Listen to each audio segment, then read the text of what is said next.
You're listening to the Veterinary Innovation Podcast.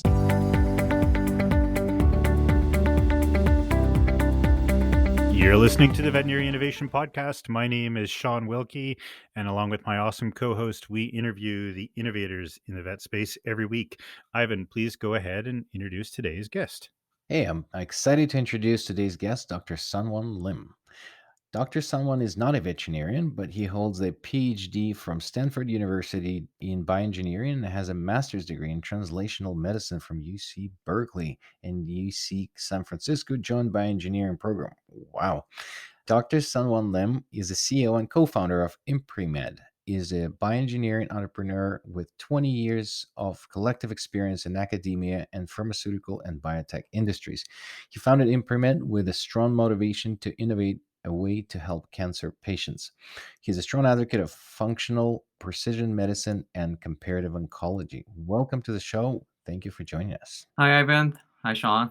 Thanks for having me here. It's great pleasure for me to share our implement journey to save our cancer patients. So, one thing that we need to disclose is someone is joining us from Korea right now, and it's 4 a.m. So, Whew. looks much sharper than I do on a regular day. So, thank you for joining us.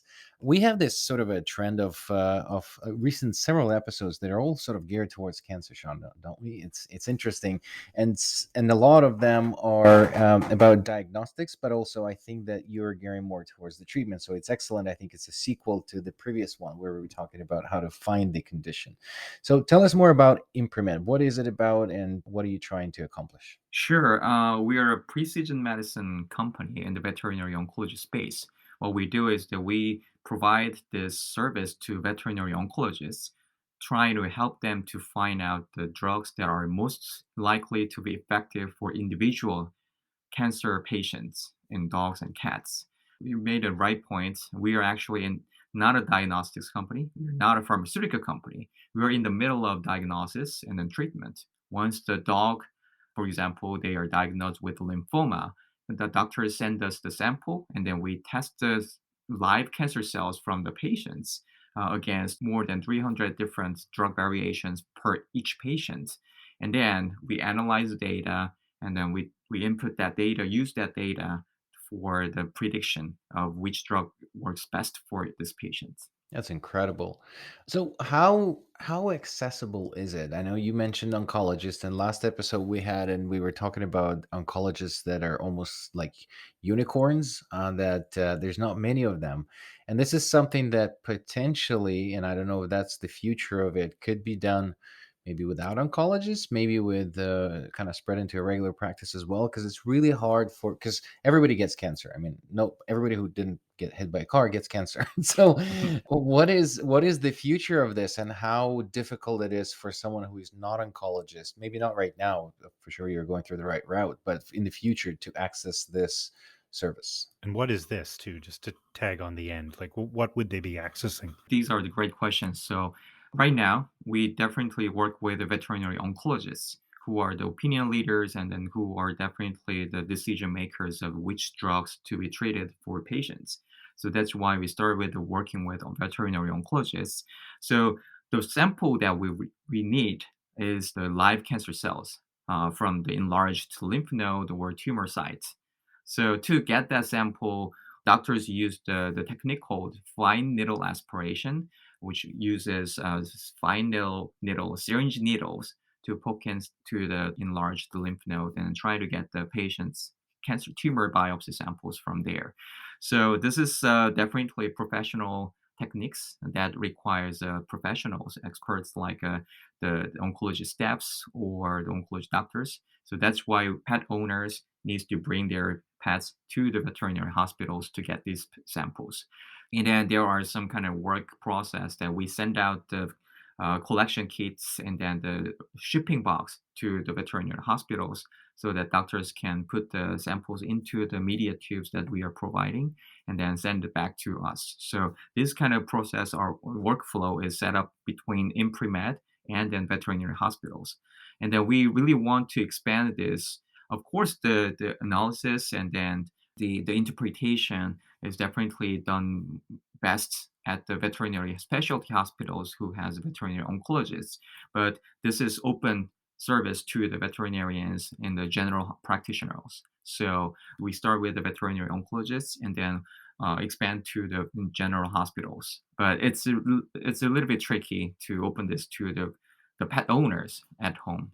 Oh, I didn't mean that. I mean, I totally understand what collecting an FNA means, and I was just wondering if the regular veterinarians. I mean, I wouldn't ask Sean to grab a fine needle aspirate of a lymph node, but I think that a lot of veterinarians, especially with the advanced diagnostics on cytology right now, I wonder if there's an opportunity for someone to kind of collect a sample, maybe do a sort of check with the pathologist and say, Mhm, did I grab a good sample, and then mhm. maybe kind of, because I assume it's probably not cheap what you're doing, so then when it's confirmed maybe by pathologists, and there's a lot of cytology services right now that are available through large labs and through smaller services like Lacuna guys that just recently exited. So, and Scopio, we had them here. So would that be something that a regular vet could do? Just get a sample, maybe verify on another slide with the pathologist, and then making sure that they send you the right sample? Yeah, well, that's definitely a very, very important question. The good thing about our sample collection technique is that the final aspiration, especially for the lymphoma patients, they just poke into the enlarged lymph node, and then we typically get around like 65 to 80 or 90% of the cancer cells inside. So this is good enough, and then we don't have to separate it out. Usually, they have really good techniques to collect the cancer cells. So it's no big deal for the lymphoma, and for leukemia patients, we just collect the blood samples. But for the other like solid tumors, that's a big issue. That's one of the technical challenges that we need to overcome. So someone, Mhm. veterinary hospital or the oncologist or the specialty hospital gets a kit in the mail, they send back a sample to you guys, and then what happens? And then we set up our in-house. We typically do 3 to 4 assays per sample. So our workflow starts with the technology that keep the cancer cells alive outside of the body once they are taken out of the body, because the cancer cells naturally just die without any drug treatment once they are taken out of the body, even though they are very aggressive, active and inside the body. So the key to test the live cancer cells to against the anti-cancer drugs outside of the body needs to be start with keeping the cell viability. So we have our special media that keeps the cell viability up to the 7 to 14 days. And then between Oh, that cool. time point, we test all different drugs that are commonly used by the veterinary oncologists for the specific cancer. And then we test it, we get the parameters, and then we also measure the what kind of proteins expressed on these patients' cancer cells and how much. And all these parameters in combination with the gender, age, and then cancer stage, all these parameters go into our machine learning model that are trained by more than 2,000 the lymphoma or leukemia patients. And Very then cool. this AI model, it's too complex. These are all the great parameters, extensive amount of work, amount of data that human cannot digest. So this AI machine, I don't know what that this will how this the machine calculates, but it spit out the prediction score. The prediction score means that if doctor injects this specific drug into this specific patient, what is the probability of success? Success means that tumor size shrink down. What is the probability of the positive response in this patient if the doctor used this specific patients? With this prediction score, based on that, we can rank the drugs so the doctors can easily see that these are the viable option for this patient and these are the probably not a good option for this patient for treatment. So I apologize. Maybe I was kind of I didn't understand the concept because at the beginning we talked about that you're more on the treatment side of things, but essentially you are diagnosing what, like yes, it's lymphoma. Then you're getting the particulars, and then you're saying what drugs to use. But it's not like you're making the drugs. You're just still making a very precise recommendation on what drugs to use, and then the drugs are available locally by a veterinarian. Exactly.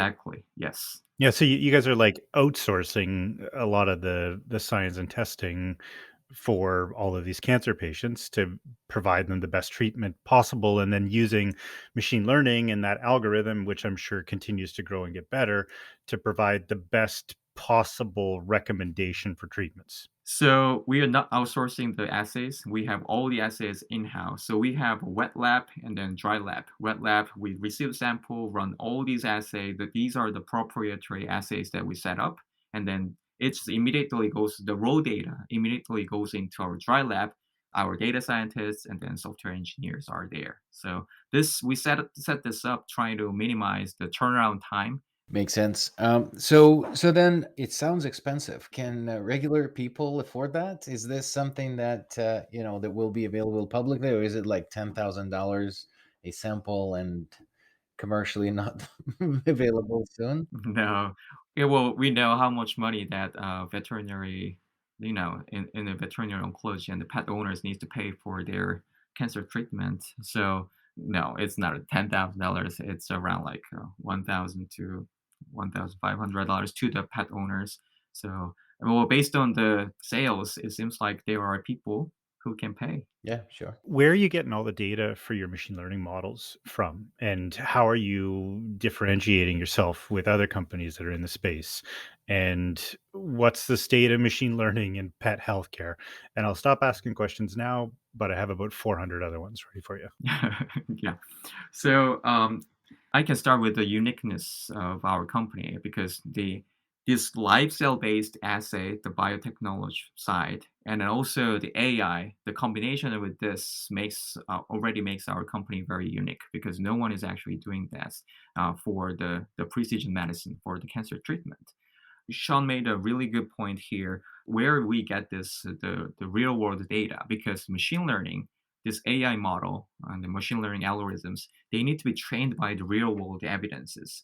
And then we are partnered with more than around like 150 veterinary oncologists in the nation. So for the last 3.5 years, we collected a lot of data, and then in our database, there are more than 2,500 real world cases we collected from. So the real world cases means that the doctors treat this drug for this patient, and then they record all these kind of the treatment histories. So thankfully, they share that with us, of course, under the consent form signed by the pet owners, and then we use that to train our model. That's fascinating. Yeah. Yeah, very, very fascinating. And so, what do you think the future of machine learning and AI and veterinary medicine looks like? Yeah, actually, I wrote an article in the Innovative Veterinary Care, the journal, IVC journal last year.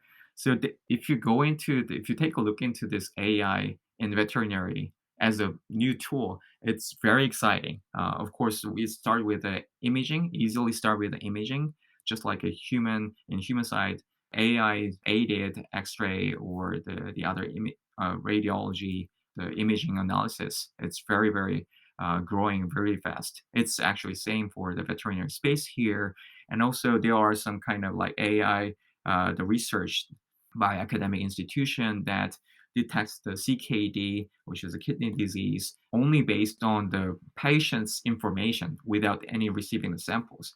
They just look into the medical history of the patients and then they predict that very accurately that this patient will be suffering from the CKD in the future. So there are many, many different cases, and then it's growing very excitingly. So, your background is fascinating in science, and then now you're, creating this company, and there's a critical moment where the invention becomes innovation is when you take it commercially and make it available. How did you get there? How was that journey? I mean, probably from Stanford, it's more likely space to go to innovate something from the invention. But what was your journey like? And tell us your experience. How did you decide to be in business? Yeah, sure. So before this company, actually, I spent around like 12 years to develop a new cancer therapeutics. I really enjoyed it. Using the materials that I invented in the lab, bring it to the mice facility, and then inject into the mice with a big chunk of tumor. And then several weeks later, to see that the tumor size shrink down to normal, it's one of the most amazing things in the world that I can see, especially from the science perspective. But it is kind of like ironically, more and more I went deeper into this drug development world. I was able to see that many patients are actually suffering from cancer today. They don't have time to wait. They don't have money for afford to the new therapeutics. I really want to save people before I die. So to do that, I just decide to move on to the how I can best utilize what we currently have already currently available in the medical toolbox. So, and then I did not find out any kind of solution to do that. And then thankfully, one of the medical school seminar at Stanford, I was able to meet a speaker there. And then the speaker mentioned that chemotherapeutics, cocktail chemotherapy works better than the single agent chemotherapy. It sounds like a very common sense, but he emphasized that it is really important to personalize this chemotherapy for individual patients. So if you find out the good combination for the specific patient, it is not guaranteed for the other patients. That actually hit me really hard. Wow. So if we can find out the good combination, and optimize the combination for each individual patient, that will be really the big impact immediately, the benefit for the patients, because there are more than 200 FDA-approved drugs outside, and then the combination, it's almost unlimited. So that's how I found out the big clinical needs there, and then so that's the motivation of this ImpriMed. That's really cool. You really reminded me of my early conversations with my wife because when I met her, she was doing a lot of research in sort of lysosomal treatments, and she was in really in the cancer treatment in the human side of things. Hmm.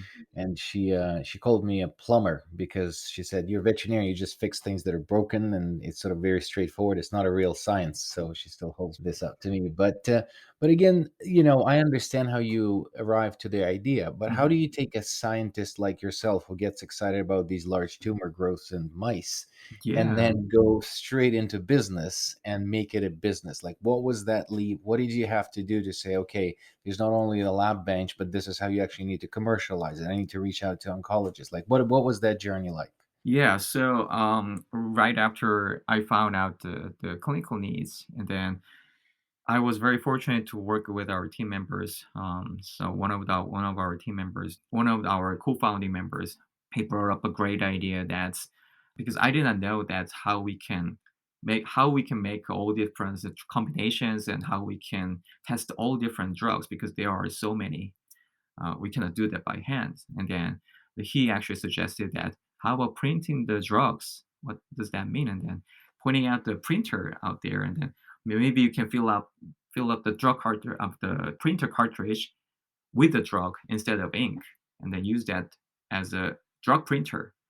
Is it possible? And then, well, I don't know. We need to test it. And then it actually worked. We brought a Hewlett Packard, just like inkjet printer, and then discard the cyan cartridge, and then wash with like Wow. 10 times, and then fill that up with a drug called doxorubicin. You probably know Ivan, doxorubicin, and then print out using the Photoshop, and it actually draw a linear curve, 10%, 20%, 30% with a denser cyan, the dots, and then it actually print out very accurately. Hewlett Packard did a beautiful job for the last 100 years, I think. It's so that's the kind of beginning of we saw that, and then maybe you can do this as a business, and then we combined that printed drug with the cancer cells, and then it actually killed the cancer cells. So we saw that, and then that's the kind of point that we saw this can be the business, but we were too young, and then we were in the middle of school, and then we waited for like 4 years to graduate. We were too busy to to do company thing. But right after we graduated, we were able to recruit more talented people, and it was very natural for us to move forward to the human application first. But to build the AI, we need a really large number of patient samples, and then it was nearly impossible to get that kind of number of samples within a short period of time in the human space. So that's why we turned our eyes to the veterinary oncology market first, and then it actually worked really great. We love our veterinary oncologists. They are very open to the new science and adopting new technologies, and then willing to work with us. That's really, really cool. There's not many people I know that have replaced the ink in the printer with doxorubicin. That's that's not a usual. Don't do that at home. That's the Oh one I can suggest. no. Just don't try that at home. It wasn't delayed. Fascinating. We blew through 20 minutes. We always do it so fast, but there's two questions that we usually ask at the end of each episode. What would be the book, the TED Talk, the YouTube video, or something that inspired you recently and that you would recommend to our listeners? Oh yeah. So the book called "Score Takes Care of Itself," written by Bill Walsh. I think you already know the Bill, the legendary San Francisco 49ers coach. And then he actually did the CEO coach for many big Yeah. name CEOs. So I recently read this book, and then I really loved his points. I strongly recommend this to all the leaders. Awesome. Sungwon, a pleasure to have you. Last question, Mhm. guest recommendation you think another innovator we should have here on the podcast? Yeah, I strongly recommend Dr. Tom Weaver, CEO and founder of PetMedics. Thank you so much for listening to the Veterinary Innovation Podcast. If you want to hear about our new episodes, please follow us on any social media channel. Also, you can check out our website at veterinaryin.podcast.com. See you next week.